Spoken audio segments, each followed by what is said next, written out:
2 पर्यंत जाऊ, त्यामुळे हे हेडिंग टाकण्यात आलेलं आहे. त्या हेडिंगचा आपण विचार नंतर करूया. सध्याला आपण अरिथमेटिक प्रोग्रेशन कडे आहोत. मी परत एकदा सगळ्यांना रिकॉल करतो आहे की काल आपण असं बघितलं, say for example if I consider arithmetic progression, काय एकदा मी परत रिफ्रेश करतो आहे. एक्झाम्पल, समजा मी एक सिक्वेन्स मांडत आहे 4, 9, 13, 17 अँड एक्सेट्रा. अशी जर सिक्वेन्स मी विचारात घेतली तर यामध्ये असं लक्षात येते आपल्या की कॉन्सिक्युटिव्ह टर्म मधला डिफरन्स 9 मायनस 5 4 होईल, 13 मायनस 4 तोही 4 होणार, त्यानंतर 17 मायनस 13 हा देखील 4 होणार आहे, बरोबर. आणि म्हणून अशा प्रकारच्या सिक्वेन्सला आपण अरिथमेटिक प्रोग्रेशन कॉल करतो आहे. This is known as arithmetic progression. आपण त्याला शॉर्टकट मध्ये एपी देखील म्हणणार आहोत. ठीक आहे. नाव यावर आधारित आपण एक प्रश्न घेतलेला आहे, ज्याला तुम्ही समजावून घेतलंय मागच्या तासिकेमध्ये. कोणाचा स्पीकर सध्याला ऑन आहे, मी परत या गोष्टीला अंडरलाईन करतोय की काळजी घ्या, आपला स्पीकर बंद राहील. ओके. नाव आपण क्वेश्चन 2 कडे आता मूव्ह करत आहोत. 3.1 मधला question number 2, question number second, question number second. नाही विद्यार्थी मित्रांनो, असा आवाज जर येत असेल तर मला माईक बंदच करावे लागतील मग परिणामी.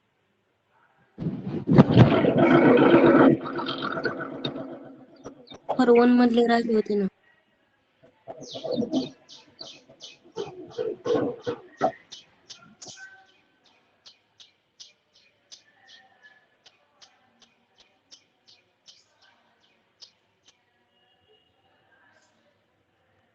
चला, question number 2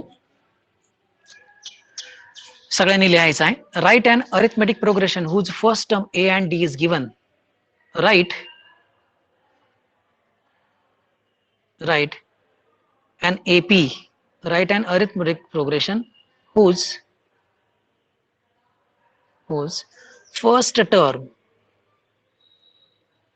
first term A and common difference D is given.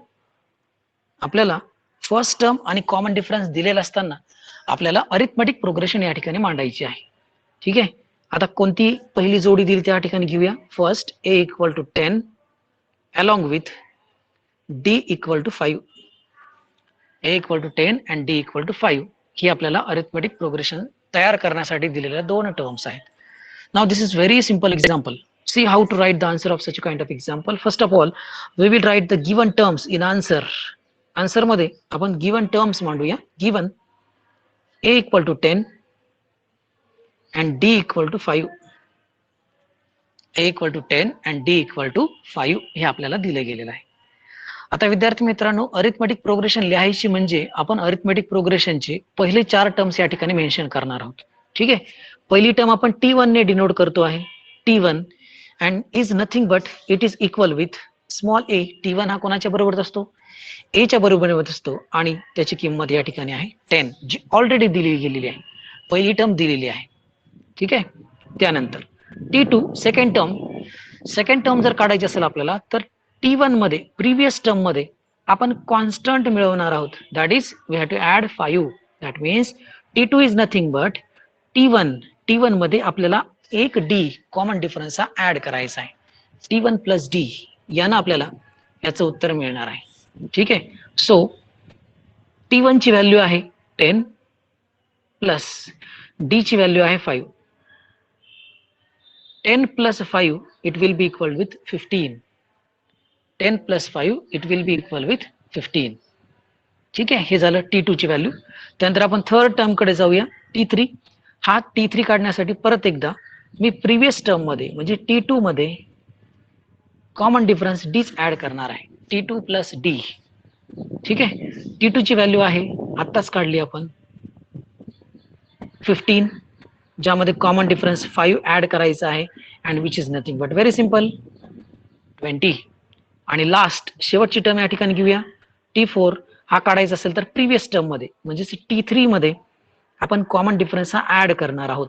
That means T3 आताच फाइंड आउट केलेला आहे 20 plus 5 it will be equal with 25. या पद्धतीनं आपण पहिल्या 4 टर्म्स या ठिकाणी काढू शकतो आणि कंटिन्युअस देखील करता येईल. मला T5 काढता येईल, T6 काढता येईल, पण आवश्यकता नाही. आपण 4 टर्म्स मांडूया. Hence required arithmetic progression, required AP आपण या ठिकाणी मेन्शन करूया. आणि विच इज रिक्वायर्ड एपी काय मिळत आहे आपल्याला? 10 न स्टार्ट होणार, 10, 15, 20, 25 and so on. So this is what we required in this example. या एक्झाम्पल मध्ये आपल्याला हे रिक्वायर्ड आहे असं आपण या ठिकाणी कोट करूया, अंडरलाईन करूया. फायनल आपलं हे आन्सर झालं. Hence the required arithmetic progression 10, 15, 20, 25 and so on. Example लक्षात येत असेल सगळ्यांचा, फार काही अवघड नाही. स्क्रीनशॉट काढून घेऊ शकता तुम्ही. चला यानंतर आपण दुसऱ्या पेअर कडे जाऊयात. नंबर सेकंड, दुसरी जोडी या क्वेश्चन नंबर 2 मध्ये दिलेली आहे, which is a equal to -3 and d equal to 0. a equal to -3 and d equal to 0 ही आपल्याला जोडी दिली गेलेली आहे. अगदी पहिल्याप्रमाणे प्रोसीड करूयात आपण विद्यार्थी मित्रांनो. चला तर let us start with given. गिवनने आपण उत्तर लिहूया. Given is a equal to -3 and d equal to 0. मला असं वाटतं फार सोपं जाणार आहे. डी ऍडच होणार नाही, म्हणजे अरिथमेटिक प्रोग्रेशन काय तयार होणार आहे? -3, -3, -3 अँड सो ऑन. फक्त matter of writing, just a matter of writing. T1 is nothing but, T1 कोणाच्या बरोबरीमध्ये? A च्या बरोबरीत, आणि ज्याची व्हॅल्यू आहे -3. ठीक आहे. त्यानंतर T2, this is nothing but can be calculated by adding d to the previous term. That means T1 plus d. T1 मध्ये d मिळवायचा, सो -3 यामध्ये 0 मिळवला तर काहीच फरक पडणार नाही. -3 will remains as it is. अगोदर T3 काढूयात. T3 काढण्यासाठी प्रिव्हियस टर्म मध्ये आपल्याला d ऍड करायचा, that is T2 plus d. हा आपण करूयात. T2 आहे -3, again we are having adding to 0. Answer is -3. ठीक आहे. आणि शेवटची टर्म असणार आहे, that is T4 which is again equal with T3 plus d. So -3 plus 0, 0 प्रत्येक वेळेस ऍड होत गेलेला आहे. आणि हे आपलं रिक्वायर्ड अरिथमेटिक प्रोग्रेशन आपण या ठिकाणी तयार करू शकतो. Hence required arithmetic progression, required arithmetic progression काय तयार होतीये? -3, -3, -3, -3 and so on. In this way we can have the required arithmetic progression या ठिकाणी आपली तयार होती आहे, जे आपल्याला विचारले गेलेले आहे. ठीक आहे. चला, अतिशय सोपं हे गणित आहे, सगळे विद्यार्थी याला सहज सोडवू शकतात. चालेल. आपण आता पुढच्या क्रमांकाकडे जाऊया. जोडी दिलेली आहे तिसऱ्या क्रमांकाची, थर्ड पेअर, तिसरी pair. a equal to -7 and d equal to 1/2. a equal to -7 and d equal to 1/2 हे आपल्याला दिली गेलेली पेअर आहे. अगदी पहिल्या फॉर्मॅट प्रमाणेच आपण प्रोसीड करणार आहोत या ठिकाणी. चला तर मग उत्तराची सुरुवात गिवन न करूयात. लिहा सगळ्यांनी आपापल्या बुक मध्ये given. Given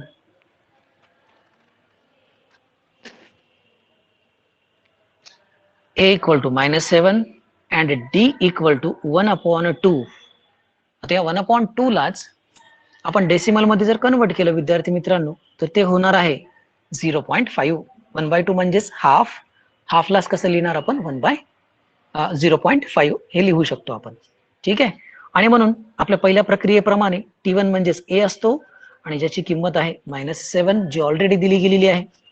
now T2 is nothing but, T1 मध्ये प्रिव्हियस टर्म मध्ये ऍड करणार आहोत आपण कोण? d.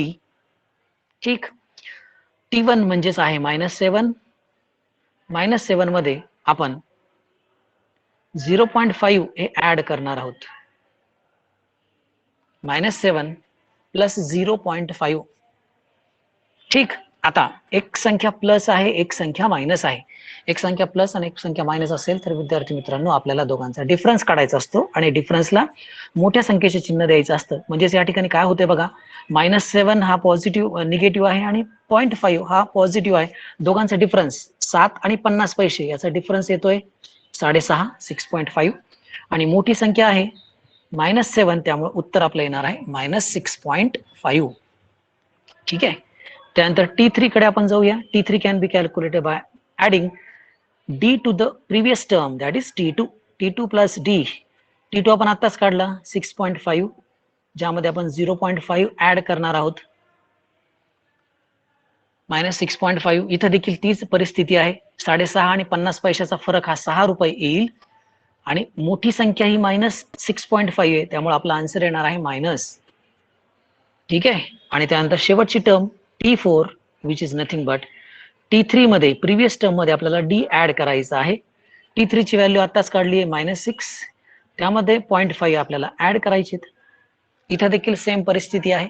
6 मधून 50 पैसे जर आपण वजा करत असतील तर शिल्लक राहणार आहे 5.5, 5.5. मोठी संख्या मायनस आहे त्यामुळे -5.5 हे आपलं आन्सर असणार आहे. आणि म्हणून आपण या पद्धतीने पुढच्या देखील टर्म्स काढू शकतो.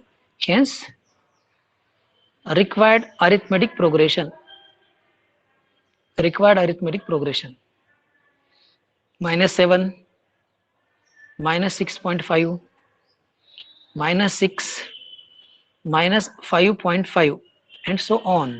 या पद्धतीनं आपल्याला जी काही रिक्वायर्ड अरिथमेटिक प्रोग्रेशन आहे ती आपण या ठिकाणी तयार करू शकतो. So this is what we want in this example. हे आपलं रिक्वायर्ड असणार आहे. अतिशय सोपं हे देखील एक्झाम्पल आहे असं म्हणायला काही हरकत नाही. क्वेश्चन नंबर 2 मधलं. ठीक आहे. स्क्रीनशॉट काढून घ्या ज्यांना अडचणी असेल त्यांनी.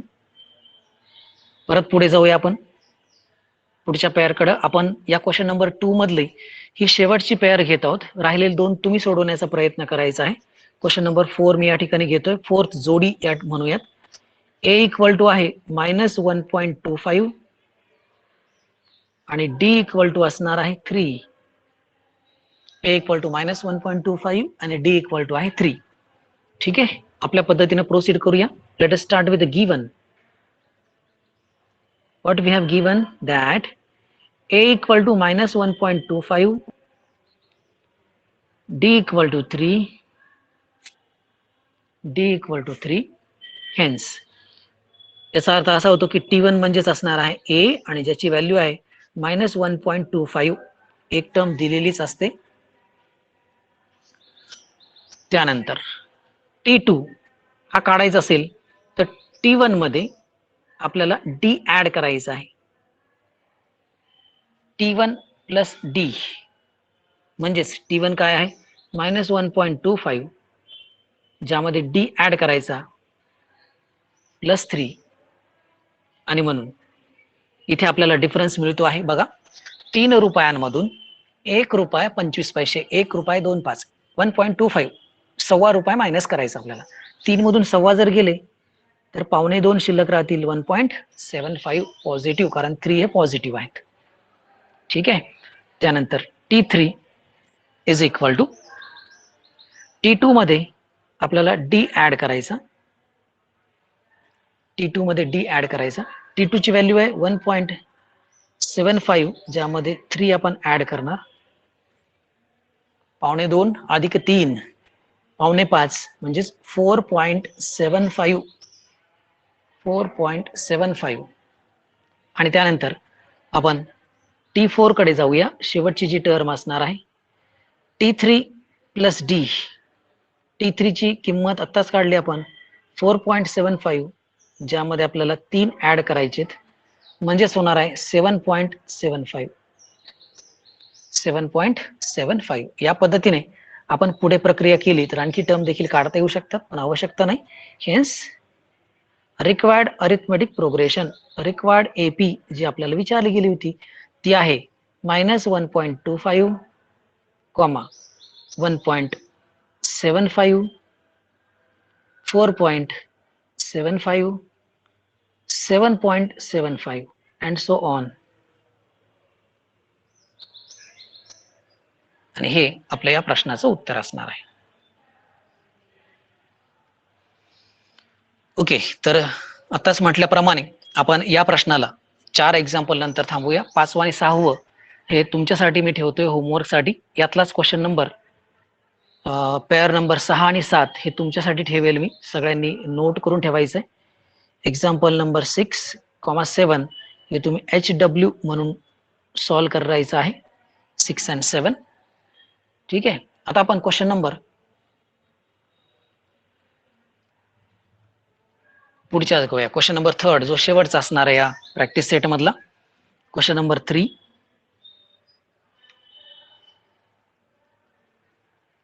Question number 3. Find A and D. Find A and D for the arithmetic progression. For the AP. Arithmetic progression आपल्याला दिलेली असणार आहे. त्यासाठी आपल्याला ए आणि डी फर्स्ट टर्म आणि कॉमन डिफरन्स काढायचा आहे. ठीक आहे. सो यातली आपण पहिली एपी घेऊया. 5, 1, -3, -7 and so on. First arithmetic progression. ठीक आहे. आता याचं उत्तर कसं लिहायचं नीट समजावून घ्या विद्यार्थी मित्रांनो. आपल्याला 4 टर्म्स दिलेल्या आहेत. या 4ही टर्म्सला आपण T1, T2, T3 आणि T4 असं सपोज करूया. Let T1 equal to 5, T2 equal to 1, T3 equal to -3, T4 equal to -7. T1, T2, T3 आणि T4 असं आपण ग्राह्य धरूया. आता आपल्याला पहिली टर्म काढायची म्हणजे ए काढायचं आहे. आपल्याला सगळ्यांना वेल नोन आहे. ए म्हणजेच कोण असणार आहे? T1 असणार आहे. आणि जो दिला गेलेला आहे 5. एक तर आपल्याला डायरेक्ट दिलं गेलेलं आहे. त्याच्यामध्ये फार काही डोकं लावण्याची आवश्यकता नाही. ठीक आहे. आणि डी आपल्याला जेव्हा काढायचं असेल कॉमन डिफरन्स, त्यावेळेस नेहमी लक्षात ठेवा सेकंड टर्म मधून म्हणजे T2 मधून T1 मायनस करायचा. T2 minus T1. T1 minus T2 कधीच करायचं नाही. पहिल्यामधून दुसरी टर्म मायनस करायची नाही. सेकंड टर्म मधून फर्स्ट टर्म किंवा थर्ड टर्म मधून सेकंड टर्म, फोर्थ टर्म मधून थर्ड टर्म असं करायचं असतं सबट्रॅक्शन. ठीक आहे. डिफरन्स काढत असताना T2 मायनस T1 काढला तर T2 आहे 1 -5. 1 - 5 डिफरन्स 4चा येतो आणि मोठ्या संख्ये चिन्ह आपल्याला उत्तराला द्यावे लागेल. आणि म्हणून आपल्याला जे काही रिक्वायर्ड 2 किमती होतात या प्रश्नातल्या त्या ठिकाणी मिळाल्यात. A इक्वल टू 5 आणि D इक्वल टू -4. समजतंय? मला असं वाटतं फार काही अवघड नाही, हे सहज समजू शकते तुम्हाला. ठीक आहे. चला पुढे जाऊया. आता पुढची पेअर दिलेली आहे. पुढचं अरिथमेटिक प्रोग्रेशन दिलंय 0.6, 1.2 नाही 1.2 च्या अगोदर 0.9, 1.2, 1.5 अँड सो ऑन. अगदी सिमिलर एक्झाम्पल आहे. T1, T2, T3, T4 असं आपण सपोज करूया. ठीक आहे. So in answer let us suppose that let T1 is equal to 0.6, T2 equal to 0.9, T3 equal to 1.2 and T4 equal to 1.5. T1, T2, T3 and T4. ठीक आहे. आणि म्हणून A म्हणजेच T1 असणार आहे आणि जो दिला गेलेला आहे 0.6 सिंपल आहे. आणि D काढायचा असेल आपल्याला तर तो कसा मिळवणार आपण? T2 मधून T1 मायनस करणार आहोत. T2 ची व्हॅल्यू आहे 0.9 मायनस 0.6. 0.9 0.6 म्हणजे आन्सर किती येणार? 0.3 एक्झॅक्टली. आणि म्हणून आपलं हे झालं रिक्वायर्ड आन्सर. ए ची किंमत आणि डी ची किंमत. सिंपल आहे विद्यार्थी मित्रांनो. परीक्षेमध्ये एका मार्कासाठी प्रश्न हा कदाचित विचारला जाऊ शकतो. त्यानंतर आपण यातलं शेवटचं घेऊया. तिसरं एक्झाम्पल नंबर 3. तिसरं एपी घेतोय मी. 127, 135, 143, 151 and so on. ठीक है. So let us start with the supposition that let T1 equal to 127, T2 equal to 135, T3 equal to 143 and T4 equal to 151. Hence A equal to T1 आणि ज्याची किंमत आहे 127. A equal to T1 equal to 127 and D equal to असणार आहे T2 minus T1. T2 minus T1. T2 आहे 135 minus T1 आहे 127. दोघांचा जो काही डिफरन्स असेल it will be D for us. किती येतं difference? It is 8. So D comes out to be 8 आणि म्हणून आपलं हे या प्रश्नाचे उत्तर झालंय. ठीक आहे. ओके. तर यानंतर यातलाच चौथा जो क्वेश्चन आहे हा परत एकदा मी तुमच्यासाठी ठेवेल. क्वेश्चन नंबर तिसऱ्यातलंच जे काही 4th एक्झाम्पल आहे हे तुमच्यासाठी होमवर्क म्हणून तुम्ही कन्सिडर करायचंय. त्याला तुम्ही सॉल्व्ह करणार आहात. ओके. विद्यार्थी मित्रांनो, आपण आतापर्यंत फार सोप्या संकल्पनेवर आधारित एक्झाम्पल्स पाहिलेत. पहिला प्रॅक्टिस सेट या ठिकाणी संपतो आहे. 1 किंवा 2 मार्कासाठीचा प्रश्न कदाचित विचारला जाऊ शकेल, पण यानंतरच्या आता ज्या 2 एक्सरसाइज आपण क्रमाने घेणार आहोत 3.2 आणि 3.3 ह्या अत्यंत महत्वाच्या आहे. यातलेच मॅक्झिमम प्रश्न परीक्षेमध्ये विचारलेले असतात. ठीक आहे. सो 3.2 घेण्या अगोदर आपल्याला एक संकल्पना समजावून घ्यायची आहे. ती कोणती संकल्पना आहे ते आपण बघूया. सगळ्यांनी हेडिंग टाकायची आहे nth term of an arithmetic progression. nth term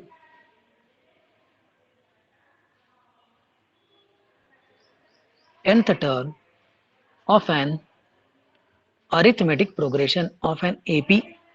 arithmetic progression ची nth term कॅल्क्युलेट करायची असेल म्हणजे कसं विद्यार्थी मित्रांनो बघा, समजा मी एक एक्झाम्पल घेतलं 1, 5, 9, 13 and so on. He me AP लिहिली आपल्या समोर. अरिथमेटिक प्रोग्रेशन आहे ज्यामध्ये फरक 4चा आहे आणि तुम्हाला असं म्हटलं की याची 68वी टर्म 38th टर्म कॅल्क्युलेट करा, तर आपल्याला हे 68 टर्म मांडत जाणं फार किचकट आहे, आपल्याला शक्य होणार नाही.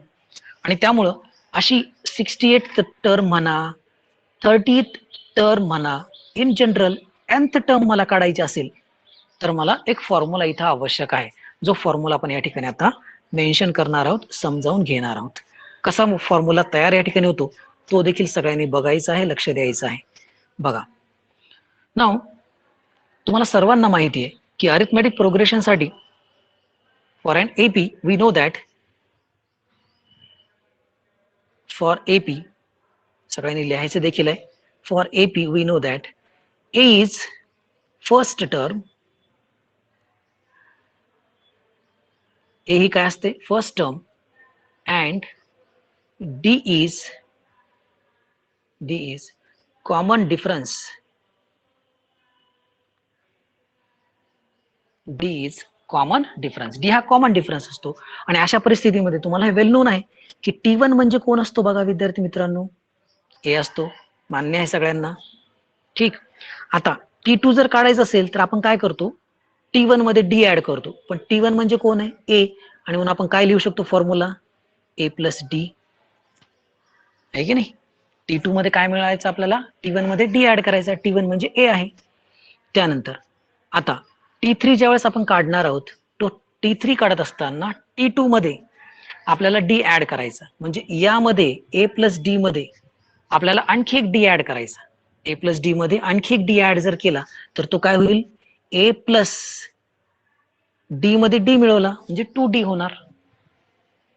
ठीक आहे. आता आणखी एक बघा, T4 मी जर काढण्याचा प्रयत्न केला तर T3 मध्ये एक D मला ऍड करावा लागेल. म्हणजे यामध्ये एक D ऍड करायचा म्हणजे काय होणार? A प्लस 2D मध्ये आणखी एक D ऍड जर केला तर तो किती होतोय? 3D होतो आहे. आता सगळ्यांनी एक काळजीपूर्वक लक्ष केंद्रित करायचं आहे. कशाकडे ते मी सांगतो त्याकडे लक्ष केंद्रित करा. बघा इथं सफिक्स 2 होता. त्यावेळेस डी चा कोइफिशियंट किती होता बघा विद्यार्थी मित्रांनो, 1. ठीक आहे. इथे सफिक्स 3 होता, त्यावेळेस डी चा कोइफिशियंट किती होता, 2. इथे 4 सफिक्स आहे आणि डी चा कोइफिशियंट किती आहे, 3. म्हणजे जेवढा सफिक्स आहे त्यापेक्षा डी चा कोइफिशियंट 1 न कमी झालेला दिसतोय आपल्याला, बरोबर की नाही, है ना. आणि म्हणून इन जनरल आपण काय लिहू शकतो, टी एन बरोबर काय लिहिता येईल मग, ए प्लस एन पेक्षा 1 ने कमी म्हणजे काय, n-1 इंटू डी.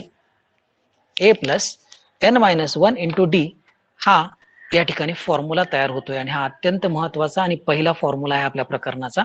ए प्लस n-1 इंटू डी या फॉर्म्युल्याच्या साह्याने आपल्याला nth term of arithmetic progression हे मिळवायची आहे, फाइंड आउट करायची असणार आहे. ठीक आहे. हा फॉर्म्युला सगळ्यांनी लक्षात ठेवायचा आहे. तयार करण्यासाठी अतिशय सोपी पद्धतीनं या ठिकाणी आपण तो घेतलाय. त्याचबरोबर आता या फॉर्म्युल्यावर आधारित 3.2 हा प्रॅक्टिस सेट आहे. या प्रॅक्टिस सेटच्या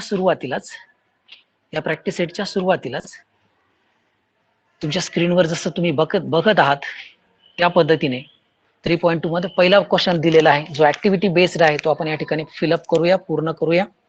ठीक, बघा, write a correct number in a given boxes from the following arithmetic progression.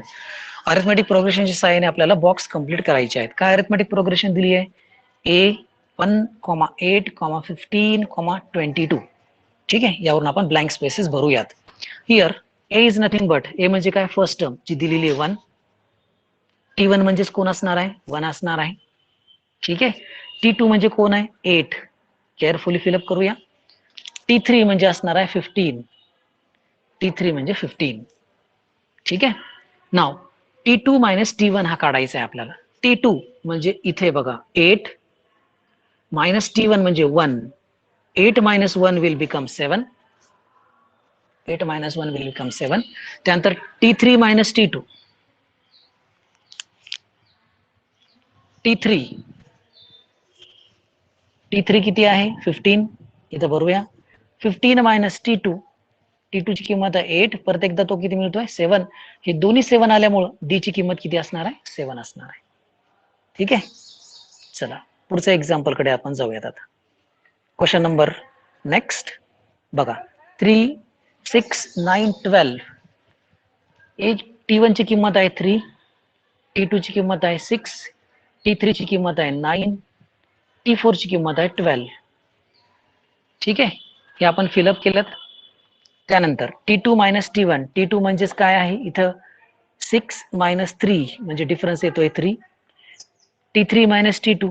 T3 आहे 9 मायनस 6, हा देखील 3 येणार आणि म्हणून परत एकदा कॉमन डिफरन्स हा किती मिळतोय आपल्याला, 3 मिळतो आहे. ठीक आहे. Simple activity based example.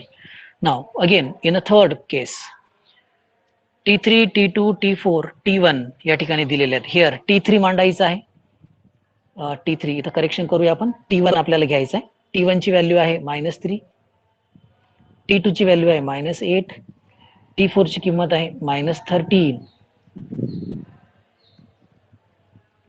आणि इथं लास्ट जो दिलाय तो त्याला आपण करेक्शन करून घेऊया. याला आपण T4 म्हणतोय. T4 which is -18. ठीक. T2 minus T1. T2 आहे -8, बघा या ठिकाणी -8 सेपरेट काढतोय मी. -8 हा फॉर्म्युल्यातला मायनस आणि T1 ऑलरेडी मायनस आहे, -3 म्हणजेच काय होईल बघा, -8 मायनस मायनस +3 म्हणजेच उत्तर येत आहे, डिफरन्स येतो 5 चा, पण मोठी संख्या निगेटिव्ह आहे त्यामुळे -5. याही ठिकाणी तुम्ही डिफरन्स करायला गेला तर 5 हा निगेटिव्ह येणार आणि म्हणून A ची किंमत आहे -3 आणि D ची किंमत येणार आहे -5. या पद्धतीने ऍक्टिव्हिटी आपण पूर्ण करू शकतो. यातली 4th ऍक्टिव्हिटी तुमच्यासाठी ठेवतोय मी, तुम्ही सगळ्यांनी ही ट्राय करायची, पूर्ण करायचं आहे.